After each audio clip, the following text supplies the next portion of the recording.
terroriste contre le poste de gendarmerie de Massigui. L'attaque a tout de même provoqué un mort. Vous allez avoir les détails dans ce journal. En plus de l'insécurité, des régions du Nord font désormais face à une hausse vertigineuse du prix du carburant. Le litre du carburant a atteint les 5 000 francs CFA dans certaines localités. Les détails vous seront donnés dans cette édition. Une bonne nouvelle pour les éleveurs maliens dans ce journal. Les autorités maliennes et guinéennes sont sur le point de trouver des solutions aux problèmes de transhumance transfrontalière. Les deux parties prévoient l'organisation d'une rencontre afin de réviser le protocole d'accord. Et voilà donc pour les sommaires.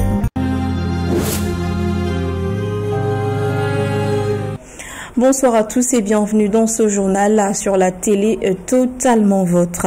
Dans le cadre de la mise en œuvre des actions visant à libérer les servitudes et les lits des marigots du district de Bamako, la Commission nationale, à travers le ministère de l'Urbanisme, de l'Habitat, des domaines de l'aménagement du territoire et de la population, des transports, de la sécurité et de l'environnement, a organisé ce jeudi une rencontre de sensibilisation et d'information à l'intention des autorités locales coutumières du district de Bamako. Cette initiative du gouvernement vise à informer les autorités locales et coutumières sur les opérations qui seront engagées très prochainement. Le compte rendu est signé Amadou Diarra, Zakaria Oumar Keïta. Dans le but de limiter les risques d'inondation et de sauver des vies humaines, le gouvernement, par le biais du ministère de l'Urbanisme, entreprendra des actions de libération des servitudes et des lits des marigots du district de Bamako. Pour assurer la réussite de ces actions, le ministère de l'Urbanisme, en collaboration avec le ministère des Transports, de la Sécurité et de l'Environnement, a organisé cette rencontre de sensibilisation et d'information à l'intention des autorités locales et coutumières du district de Bamako. Comme vous le savez, en 2024, notre pays a connu plusieurs inondations qui ont causé d'énormes dégâts et plusieurs pertes en vies humaines. Ces inondations qui sont dues aux fortes pluies enregistrées ont été aggravées par l'obstruction des passages d'eau à travers les occupations des servitudes et lits des marigots. De nombreuses activités sont prévues dans le cadre de la mise en œuvre de ces actions. Une campagne de sensibilisation et de communication, la préparation de la libération des servitudes des collecteurs naturels dans le district de Bamako, la prise de mesures d'accompagnement, les opérations de libération des servitudes et lits des marigots et le contrôle et le suivi post-libération. Le gouvernement a sollicité le soutien des autorités locales et coutumières du district de Bamako, qui, après avoir réaffirmé leur engagement à accompagner le gouvernement dans la libération des servitudes et des lits des marigots, ont également demandé l'aménagement des collecteurs naturels. La rencontre a pris fin avec l'engagement à œuvrer ensemble pour la sécurité des habitants de la capitale. 24 heures après la mise sous mandat de dépôt du journaliste Alfusseini Togo du journal Canard de la Venise pour atteinte au crédit de la justice, trouble à l'ordre public et diffamation, les fêtières de la presse ont tenu une réunion d'urgence cet après-midi à la Maison de la Presse pour explorer les pistes pour sa libération. À l'issue de la rencontre, même si certains journalistes ont tenu à dénoncer la violation de la loi 046 régissant la presse au Mali, le président de la Maison de la Presse, Banjougou Danté, quant à lui, a rassuré que des démarches sont en cours pour la libération de notre confrère. Je vous propose ici de l'écouter au micro de Bakary MCDB. Nous sommes convaincus que notre silence n'est pas une lâcheté, n'est pas un abandon, mais c'est un silence responsable. Un communiqué produit comporterait différents aspects. D'emblée, si une structure doit être désolée par rapport à l'incarcération d'un journaliste, c'est cette équipe de la Maison de la Presse. Nous avons vanté partout que nous n'avons pas de journalistes en prison. Et le ministre Kassogué, à Genève, il y a quelques jours seulement, déclarait qu'au Mali, nous n'avons pas de journalistes en prison. Je crois que si, pour des raisons ayant opposé l'écrit du confrère à la magistrature, les magistrats par définition, c'est la sagesse. Nous estimons que les uns et les autres doivent comprendre un certain nombre de choses. Quoi qu'on défende, nous devons agir dans le respect des lois. Hier, nous avions une loi spéciale qui était appliquée par toutes les juridictions. Aujourd'hui, comme je l'ai dit dans mon introduction, aucune juridiction au Mali n'est compétente à gérer les affaires de la presse si ce n'est la loi sur la cybercriminalité. Donc revenez sur terre, ne comparez pas des choses qui ne sont pas comparables. Tant que ces lois s'appliquent à nous, nous sommes tenus de les respecter. Alors, dans les échanges, ce que nous avons eu comme démarche à entreprendre, comme action à mener, et nous espérons que ces actions vont aboutir. Il ne s'agissait pas pour nous de jeter de l'huile sur le feu, même si dans la mort, dans l'âme, nous avons assisté à cette tache noire dans la vie de notre profession et dans les valeurs, certaines valeurs que nous avons défendues jusqu'à l'incarcération de ce confrère-là. Je vous l'annonçais tout à l'heure dans les titres, après l'interdiction de la Guinée-Conakry de toute opération de transhumance dans la région de Kankan, les autorités maliennes ont dépêché une mission dans la capitale guinéenne afin de trouver une solution à ce problème. Et au terme de cette mission, les deux parties prévoient l'organisation d'une rencontre afin de réviser le protocole d'accord sur la transhumance. Gabriel Keïta. Dans une correspondance en date du 4 avril dernier, adressée au préfet de la région administrative de Kankan, le gouverneur Koundé Moussa Kondé instruit l'interdiction de toute opération de transhumance dans sa région.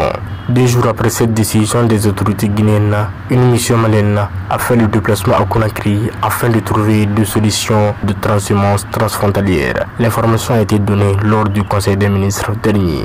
Cette mission, conduite par le ministre de l'Élevage et de la Pêche, a été effectuée du 6 au 8 avril 2025.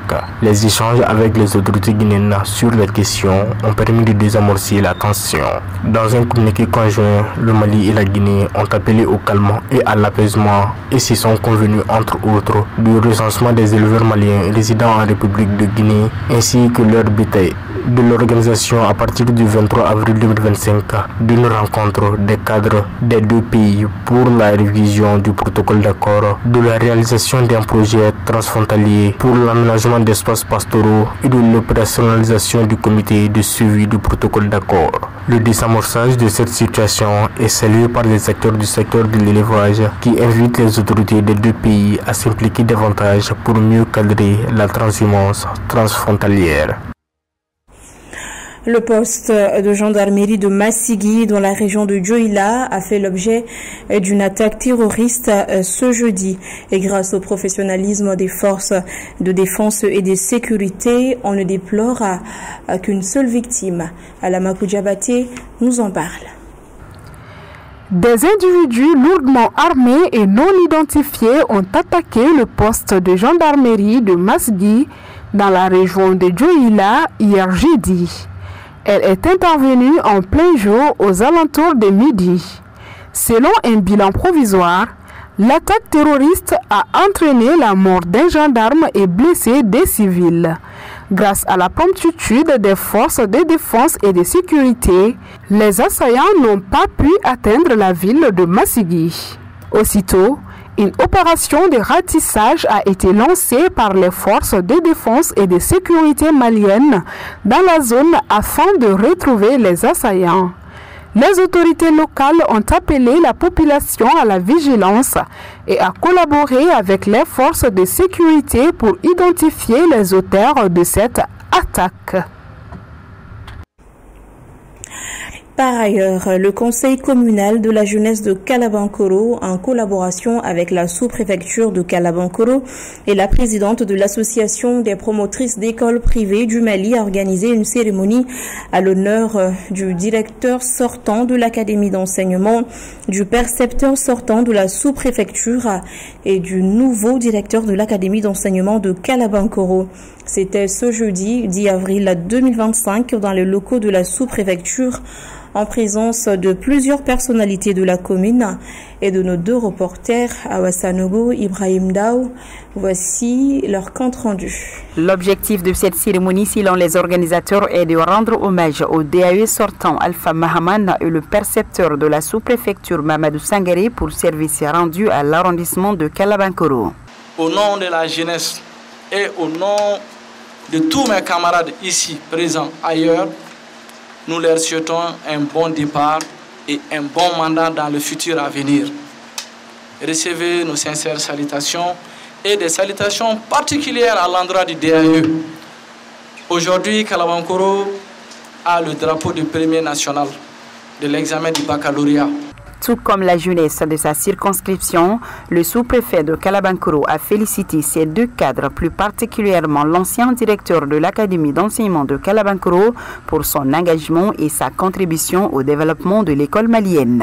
La population de Kalabankoro a voulu organiser une cérémonie solennelle pour donner au revoir à Alpha Mahaman Touré, le DAE sortant, et souhaiter la bienvenue à M. Hamadoun Bamadjo. En plus des deux, notre percepteur Mamadou Sangaré aussi a une affectation sur le Blessé Bougou. C'est pourquoi nous avons voulu organiser cette cérémonie pour leur rendre hommage. Le sortant, c'est juste lui exprimer toute notre reconnaissance pour le service rendu au monde enseignant à Kalabankoro, et lui souhaiter bon vent et dans le reste de sa carrière. Les deux hommes émus ont remercié les organisateurs pour cette marque de considération en leur égard. Et vraiment, j'ai été très heureux de comprendre que les gens me suivent. Et j'ai été très content parce que les gens savaient tout ce que je faisais. Et j'étais très content parce que les gens ont dit des choses sur moi que moi-même je ne connais pas. Vraiment, aujourd'hui, je vais dormir et je vais savoir que tout ce que j'ai fait, peut-être que tout n'est pas bon, mais la plupart des choses est bon. Et moi, j'ai eu la chance d'être celui qui me succède, c'est un de moi. Il est même moi. J'ai demandé au bon Dieu que tout ce que je n'ai pas pu faire dans le travail, s'il arrive à le faire, je suis vraiment avec lui et je lui souhaite vraiment bonne chance. Pour votre marque d'estime envers notre modeste personne. Bon, sur ce, je peux vous dire que je suis très content pour votre présence et je suis un peu triste parce que je vais vous délaisser. Au terme de cette cérémonie, le nouveau directeur de l'académie d'enseignement de Kalabankoro a promis de faire mieux que son prédécesseur qui a tout donné pour le développement de l'éducation dans l'arrondissement de Kalabankoro. Notre correspondant depuis Kaya, Michel Yao, nous a rapporté que 2 élèves avaient été exclus d'un lycée public de la région de Kaya à la suite d'une décision prise par le ministère chargé de l'éducation. Je vous propose ensemble de suivre les explications. La décision numéro 25 0321 du ministère de l'Éducation nationale portant exclusion définitive de 2 élèves au lycée public de Kaïdi est tombée le 7 avril dernier. D'après les responsables scolaires du lycée, les 2 élèves exclus ont enfreint le règlement intérieur malgré plusieurs avertissements. Ces 2 élèves-là ont été exclus. C'est parce que c'est par rapport à la violation des règles de l'école, c'est-à-dire le règlement intérieur, alors qui interdit certaines choses à l'école. Donc, puisque ce règlement, une fois ce règlement violé, alors on est passé par la sensibilisation. Après la sensibilisation, on est passé par des avertissements. Donc, alors, puisque la violation a insisté, donc le conseil disciplinaire s'est tenu et on a pris une décision et le Conseil a pris une décision. Et cette décision a été envoyée au niveau de la hiérarchie qui a entériné. Nos démarches auprès des concernés sont restées sans succès, mais certains élèves de leur classe que nous avons rencontrés, qui n'ont pas souhaité s'exprimer à notre micro, nous ont fait savoir que les agissements de leurs camarades étaient devenus inacceptables et créaient une atmosphère délétère au sein de l'établissement. En plus de l'insécurité, les régions du nord du Mali font maintenant face à une très forte augmentation du prix de carburant ces derniers jours. Au lieu de 775 francs, le prix officiel, le litre du carburant varie actuellement entre 2000 et 5000 francs CFA selon des sources locales. Le point, c'est avec Lassine Diakité.